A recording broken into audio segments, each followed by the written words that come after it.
Palavra aberta. Começa agora na Itatiaia o Palavra Aberta. Explorar ou não petróleo na margem equatorial brasileira? Esse é um assunto que tem dividido opiniões na sociedade civil, no Congresso Nacional e até dentro do próprio governo Lula. O governo federal afirma que a área tem potencial para ser o novo pré-sal. O governo estima que a margem equatorial teria reservas que permitiriam explorar mais de 1 milhão de barris de petróleo diariamente, o que seria mais que a capacidade dos dois principais campos da Bacia de Santos. O Ministério de Minas e Energia, por exemplo, já destacou que seria possível retirar 10 bilhões de barris de petróleo da região. Essa área, ouvinte que nos acompanha, fica a 500 quilômetros de onde deságua o rio Amazonas e a 175 quilômetros da costa brasileira, na chamada margem equatorial, que se estende do Amapá ao Rio Grande do Norte. O presidente Lula, que é defensor da exploração de petróleo na região, chegou a dizer que a atividade pode representar um salto de qualidade extraordinário para o país. No entanto, disse que essa exploração tem que ser feita de maneira responsável do ponto de vista do meio ambiente. Já os ambientalistas criticam duramente a possibilidade de exploração. Por enquanto, o IBAMA, pressionado por todos os lados, só autorizou a perfuração de um poço para fins exclusivos de pesquisa exploratória. Sobre esse assunto, nós conversamos agora com dois parlamentares aqui no Palavra Aberta. O petróleo na margem equatorial é um baú de moedas de ouro ou pode ser um risco ambiental? Sobre esse assunto, eu converso aqui hoje no Palavra Aberta com dois parlamentares que têm visões divergentes, com o deputado federal por Minas Gerais, deputado Diego Andrade, do PSD, que é presidente da Comissão de Minas e Energia da Câmara dos Deputados. E recebemos também o deputado federal por São Paulo, Ivan Valente, do PSOL, que é membro titular da Comissão de Meio Ambiente e Desenvolvimento Sustentável da Câmara. Vou começar com o deputado Diego Andrade, a quem eu agradeço aqui a participação. Deputado, sendo bem assertivo aqui, o senhor é favorável ou não à exploração de petróleo na margem equatorial? Obrigado por atender a Itatiaia. Marcelo, um prazer estar aqui, desse Palavra Aberta. Sou 100% favorável, mesmo porque essa exploração já está acontecendo por outros países, como a Guiana, né? E o Brasil está deixando de acessar esses recursos importantes, principalmente levando em consideração que o Brasil detém toda a tecnologia para explorar com segurança, né, petróleo em águas profundas. Então a gente vê com toda tranquilidade aí a possibilidade e a gente acredita que, é claro, respeitando o meio ambiente, como é feito nas demais extrações aí de petróleo pela Petrobras, o Brasil precisa de avançar nisso sim, mesmo porque são recursos importantíssimos, né, para a nossa população, para investimentos em várias áreas, né, como infraestrutura, saúde, educação, para melhorar nosso país. Deputado Ivan, obrigado por conversar com a Itatiaia. O senhor tem uma visão em que sentido sobre essa possibilidade de exploração? Queria cumprimentar o deputado Diego e você, Bardélio, e a Itatiaia por fazer esse debate. Então, queria, em primeiro lugar, dizer o seguinte: eu apresentei um projeto de lei 1725, tá, que cancela todas as licitações de exploração, leilões de petróleo em toda a Amazônia, em 17 bacias. Tá? Por quê? Porque nós entendemos que o Brasil precisa fazer uma escolha. O Brasil é o país da maior biodiversidade do planeta, da maior reserva de água doce do mundo, das florestas mais preservadas, entende? Nós temos um mega ativo ambiental. O presidente Lula tem sido um pivô nessa questão, um protagonista mundial. É claro que a questão do petróleo é muito importante, porque ela virou uma questão econômica, mas nós temos que falar hoje em crise climática e transição energética. Ou seja, nós temos que ver que o Brasil é um país que tem matriz limpa, inclusive do petróleo. Veja, a elétrica é 60% eólica, gás, biomassa, hidrogênio verde, daqui a pouco. Então, o problema não é a geração de energia, é o saldo de balança comercial, já é exportação de petróleo.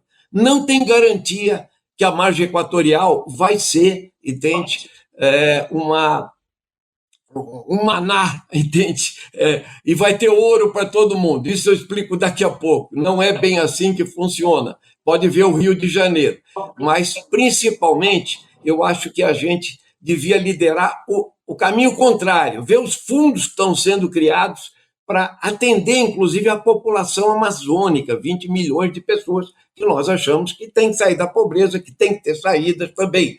Mas a questão do petróleo hoje é polêmica. E o Brasil precisa cumprir as suas obrigações com o Acordo de Paris na COP15, ou seja, 1,5% graus Celsius, entende? E isso tem que ser até 50, acabará a exploração de petróleo. Então, o primeiro poço do Amapá, se der certo, o 59, nós vamos ter a seguinte situação: só daqui 9, 10 anos é que a exploração comercial começará. Deputado Diego Andrade, vou até complementar o que o deputado Ivan já mencionou.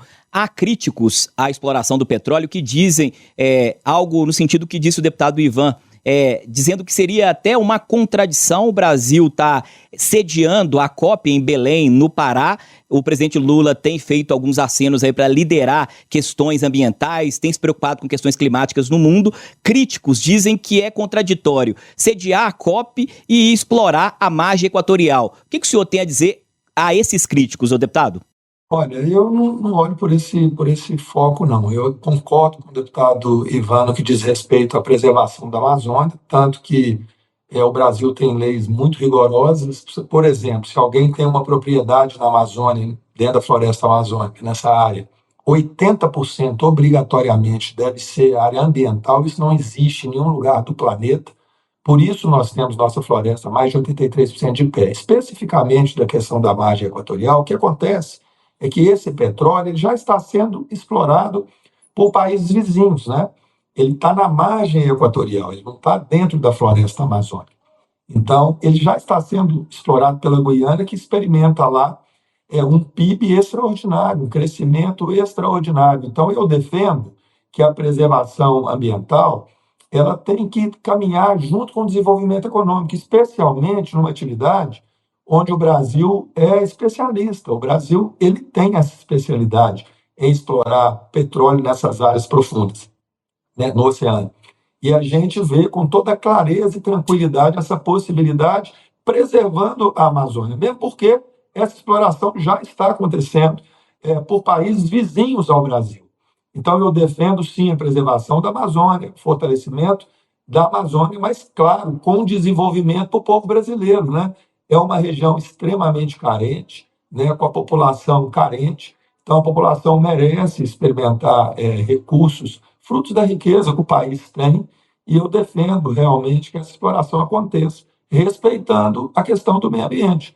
Especificamente essa questão da margem equatorial, a exploração já está acontecendo, né, por outros países vizinhos do Brasil. O Brasil está atrasado. Ele deveria já estar efetuando com todos os cuidados e com respeito como tem que ser qualquer atividade, né, econômica, tem que respeitar o meio ambiente, e por não estar dentro da floresta, por estar na margem equatorial, eu defendo que essa exploração ela pode trazer para o Brasil muitos recursos importantes e, no meu entendimento, não traz impacto não à floresta amazônica, principalmente em sendo executada com todas as técnicas e qualidade que o Brasil detém aí essas questões. Então, o grande desafio da COP, na minha avaliação, é a gente preservar o meio ambiente, fortalecer o Brasil, trabalhar a transição, que o Brasil é tão forte aí, né? Nós temos uma energia limpa, de qualidade, mas ainda cara para quem usa aqui no Brasil, nós temos que discutir isso, mas especialmente na questão que a gente debate aqui da margem equatorial, eu defendo, porque senão ficaria como se você tivesse um alimento guardado numa despensa. Não, eu não vou, ninguém pode comer esse alimento, e o povo passando fome, e de repente tem um rato comendo o alimento. Então, assim, a gente está vendo isso acontecer, a exploração está acontecendo por parte de outros países, e o Brasil perdendo uma riqueza que poderia estar sendo explorada e trazendo aí desenvolvimento. A gente vê aí um orçamento com dificuldade, com déficit, a gente vê a necessidade de valorização de professores, Sim. de valorização de forças de segurança, de investimentos em infraestrutura que poderiam trazer mais qualidade de vida para a população brasileira. Então, eu defendo, sim, que a exploração aconteça com a preservação, que é plenamente possível no meu entendimento. Deputado Ivan Valente, questiona o senhor que milita nessa questão do meio ambiente, nessa pauta ambiental. Tem um meio termo entre o presidente Lula falar sobre a defesa do meio ambiente, sobre a possibilidade de reduzir o consumo de combustíveis fósseis, explorar petróleo na margem equatorial e ainda defender o meio ambiente? Existe um meio termo entre todas essas partes, todos esses elementos, ou o senhor acha que há uma contradição entre tudo isso que eu citei, deputado? Primeiro eu quero colocar que o presidente Lula, a ministra Marina, tem uma proposta de preservação, entende? Por exemplo, nós fechamos agora o último financiamento para carvão lá no Rio Grande do Sul. Acabou a produção de carvão aqui, moratória, certo? Segundo, depois do desastre do governo anterior, que foi desmatamento em massa, queima, entende? Crime ambiental à vontade, nós agora, nesses anos todos, tivemos uma recuperação do desmatamento, que emite CO2, tá? Então, tem uma questão. O problema do Brasil é mais econômico, não é de vontade, tanto que o presidente Lula tem contradição, sim, entendeu? Por quê? Ele está liderando agora lá, entende? 80 países, entende? Que garantam um mapa do caminho. O que é o mapa do caminho? Uma proposta de metas de transição, porque o Trump boicotou, entende? Ele quer explorar petróleo a todo custo, aumentar a produção de petróleo, gás, carvão, inclusive através do fracking, que é a mais poluidora dos modelos de extração, entende? Lençol freático, e etc. Então, o que está acontecendo? As guerras também geram necessidade de energia, está ali a guerra da Ucrânia, e etc. E tal. Então, isso perturba os compromissos de vários países. O Brasil está fazendo o máximo, mas não deixa de ser, minha opinião, eu já coloquei dentro do governo o seguinte: nós temos que ser campeão na área ambiental, e se a gente quiser criar esse fundo, nós temos que dar o exemplo. Está aí o fundo Florestas Forever, ou seja, para sempre. Né? Então, vários países já estão aportando, inclusive a Alemanha, $1 bilhão de euros ontem, e vai indo. Então, o que eu quero dizer é o seguinte: é preciso botar consciência também que não existe exploração sem risco, entende? Ou seja, eu confio na Petrobras, é especialista, sim, em águas profundas, no pré-sal, e etc. Mas não está livre. A British Petroleum, no Golfo do México, um desastre brutal no Golfo do México, empresa ultra experiente, entende? Já teve vazamento no Alasca, no Mar do Norte, etc. Na Amazônia, isso teria uma simbologia devastadora na foz do rio mais caudaloso, do rio mais importante, mais simbólico do planeta, e do lado da grande floresta. Então, nós temos que pensar o seguinte: quem está achando que vai jorrar dinheiro nos locais está enganado. Eu posso trazer os dados, Diego, da margem Rio de Janeiro. O Rio é o que mais recebe royalties, tá? De 6.400.000, ele recebe 5.700. Então, vai ver as cidades de Maricá até Campos, entende? Macaé e etc. 15º, o Rio é o 15º estado na avaliação educacional, entende? E saneamento básico não está bom. Ou seja, a indústria do petróleo ela é seletiva. Então, o que nós temos é que ter que dar soluções, inclusive com saberes ancestrais, injeção de infraestrutura qualificada, pesquisa, entende? Para a Amazônia se desenvolver e você distribuir renda e gerar emprego lá. Os empregos não podem ser subsidiários de uma indústria que é só serviços, na margem. O Amapá tem 600 mil habitantes apenas, mas todos os senadores, deputados da Amazônia, nós precisamos desse dinheiro. É falso. Primeiro, porque só vai ter exploração real daqui 10 anos, veja, mesmo que tiver petróleo. E eu vou dizer para você, a Total já saiu de lá, entende? A BP abandonou, sim. A Petrobras assumiu e agora é que ela está fazendo leilão. Por quê? Sim. Você tem um ecossistema ultrassensível, correntes marítimas grandes, tem muita questão para discutir sobre este ponto. O Brasil precisa, sim. Por que o Lula está preocupado? Porque ele quer o balanço de pagamento para exportação, porque hoje ainda é uma base de exportação importante. Só que tem as metas climáticas.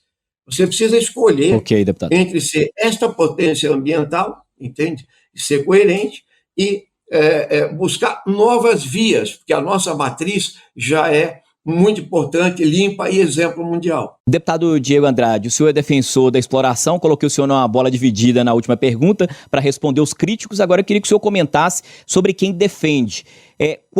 Quem defende a exploração de petróleo diz que nesse processo de transição energética não há uma contradição ao explorar petróleo na região da margem equatorial, porque quem defende diz que transição energética é algo que tem que ser feito ao longo prazo e não dá para acabar com o petróleo amanhã. É o que dizem alguns defensores da exploração. O que o senhor tem a dizer sobre isso? O senhor acha que a transição tem que ser gradual? A questão do álcool, né, que é um combustível fantástico, o etanol, o Brasil domina essa questão. Nós temos que ter uma atenção especial na questão das terras raras, que o Brasil também tem nas baterias e tudo, e nós estamos vendo o setor, por exemplo, da mineração, né, na questão das terras raras. Hoje, a principal companhia, que é a Vale, praticamente escava esse minério, eu sou de Minas Gerais, e isso é minerado fora. Então, nós tínhamos que ter um incentivo para a gente poder desenvolver essas questões aqui. Então, isso caminha completamente em paralelo. O que nós não podemos perder é o trem da história, porque nós estamos no momento de transição no mundo todo. E hoje, a Guiana, né, por exemplo, que é o país vizinho, está explorando esse petróleo, experimentando um PIB altíssimo, um desenvolvimento altíssimo. Eu concordo com o deputado Ivan, quando ele coloca que se os recursos não forem bem geridos, o Rio de Janeiro, por exemplo, recebe 10% de royalties de todo o petróleo explorado naquela bacia. Ele até colocou o valor aqui para a gente, 5,7 bilhões. Mas é claro que não é só o dinheiro que resolve. Se ele não for corretamente aplicado pelo poder público, se os investimentos não acontecerem em educação, enfim, a gente não, se o recurso for mal gasto, a gente não vai ter esse desenvolvimento. Mas certo é que esse petróleo está sendo explorado pela Guiana, então, assim, o risco ele já acontece. Essa questão das correntes é similar à questão do pré-sal, de correntes, que o Brasil tem condição de explorar, a Petrobras tem condição de explorar. No meu entendimento, não vai trazer nenhum risco novo, porque o risco já existe. O risco é do IBAMA atrasar isso demais e daqui a algumas décadas a gente não ter aí o petróleo tão forte mais e, de repente, fica parecendo aquele senhor do interior que guardou o seu dinheiro trabalhado a vida inteira e aquele dinheiro ele guardou em cédulas, aí mudou a moeda e aquelas cédulas não valem mais nada quando a próxima geração encontrar. Então, não pode acontecer isso com a questão do petróleo na margem equatorial. A gente tem que utilizá-lo enquanto ele tem valor, porque a transição energética ela é uma realidade e ela está acontecendo. Inclusive, o Brasil dando show aí na questão do etanol, né, que é um combustível sustentável, e a gente vê o tanto que os veículos brasileiros funcionam bem com esse combustível. Portanto, eu continuo defendendo, eu respeito a posição do deputado Ivan, concordo quando ele coloca que a gente tem que preservar o meio ambiente, mas a partir do momento que já está sendo explorado por um país vizinho, que essa riqueza está ficando só para o país vizinho. Então, o risco da exploração está ali, ele existe e está acontecendo. Porque essas linhas, né, de divisão entre países, se você olhar a terra de cima, você vai ver que você não consegue enxergá-las. Então, o risco ele já existe, porém, nós estamos ficando com risco e não estamos ficando com a exploração da riqueza entrando nos cofres do país, que é o que eu acho que precisa de acontecer. E é claro que precisa ser bem aplicado esses recursos, desses royalties oriundos dessas questões. E a gente precisa, em paralelo, mas aí seria no outro fórum para a gente discutir, Madé, que discutir também um royalty um pouco mais justo para a exploração mineral, no que diz respeito aí ao minério de ferro e terras raras, porque são extremamente importantes aí na transição energética. Sim. E a título de comparação, se o petróleo paga um royalty de 10% do faturamento bruto, nós estamos falando aí de terras raras que pagam 1,5%, 2%, no máximo 3,5% no minério de ferro, muito mais baixo do que o petróleo. Então, acho que tem que ter aí uma contrapartida mais justa para para essa exploração aí de terras raras. Mas eu vou seguir Ok. defendendo, respeitando a posição diferente de alguns colegas, mas que a proteção ela é plenamente possível explorando aí, no momento em que o petróleo ainda tem valor e que o Brasil ainda detém aí esse produto. Então, nós temos que, sim, transformá-lo em desenvolvimento para o nosso povo, preservando a nossa floresta. Defendo a exploração, sigo defendendo a Ok. Mata Equatorial. Deputado Ivan, o papo é muito bom, mas já estamos com o tempo estourado, mas queria dar um minutinho para o senhor, já que o senhor tem ponderações, para em um minutinho o senhor sintetizar o que seria o mundo ideal para o senhor nesse sentido, para concluir esse assunto. O que seria o ideal? Bom, primeiro, o ideal é que saia de Belém uma carta com promessas positivas. A COP15 em Paris estabeleceu metas que não foram cumpridas, tanto que a ONU falou que nós já estamos em 2% de aquecimento global. O Diego é deputado como eu, e nós vimos o que aconteceu no Rio Grande do Sul. Rios voadores, entende? Que levam água direto hoje para o Rio Grande do Sul. Ficou debaixo d'água. Sabe quanto custou isso para o Tesouro? 100 bilhões de reais. É um desastre ambiental. Um rio mais caudaloso do mundo secou o Amazonas 2 anos seguidos, entende? Nós tivemos o Pantanal, planície alagada, seca, queimada, entende? Ou seja, não precisamos chegar ao ponto do desastre. Tal. Isso vale para o petróleo também. Então, eu quero dizer que o Brasil tem condições dessa substituição, entende? Ele deve fazê-lo, e nós não estamos propondo em imediata cessão acabar com a exploração no Brasil, porque tem o pré-sal ainda, tem mais 8, 10 anos no mínimo. Se achou um poço lá em Campos agora, essa semana. Ou seja, essa ideia que o petróleo acaba, ele não acaba tão cedo. No Rio Grande do Sul tem petróleo na mar de Santa Catarina. Então, essa questão é complexa. A Amazônia é especial, entende? Na questão do aquecimento global, e isso vai tornar o Brasil um grande player mundial, inclusive financeiramente, mais do que a exportação pura e simples do petróleo. E a Petrobras vai se transformar, finalizo com isso, numa empresa gigante de transição energética, não só de exploração de petróleo, que ela fez muito bem e fez do ponto de vista estatal. Estou radicalmente contra privatizar, inclusive para terras raras, o Diego citou aí, entende? Nós devemos, inclusive, não só exportar, como processar. Entende? Nós temos que ter a tecnologia do processo, senão a gente não incorpora valor em nada. Então, agora é a hora da transição energética. É claro que esse processo é complexo, é mundial, é de consenso, mas o Brasil é gigante. Nós temos que nos colocar não como vira-lata do mundo, não, pelo contrário, o Brasil tem um mega papel nessa questão. Eu espero que a gente siga esse caminho. Obrigado. Obrigado, deputado. Um bom debate, opiniões divergentes para você, ouvinte, tirar a sua conclusão. Termina aqui o Palavra Aberta. Nós ouvimos o deputado federal por Minas Gerais, Diego Andrade, do PSD, presidente da Comissão de Minas e Energia da Câmara dos Deputados, e o deputado federal por São Paulo, Ivan Valente, do PSOL, que é membro titular da Comissão de Meio Ambiente e Desenvolvimento Sustentável da Câmara. Termina aqui o Palavra Aberta, sempre 8h30 aos sábados, aqui na Itatiaia e nas plataformas digitais.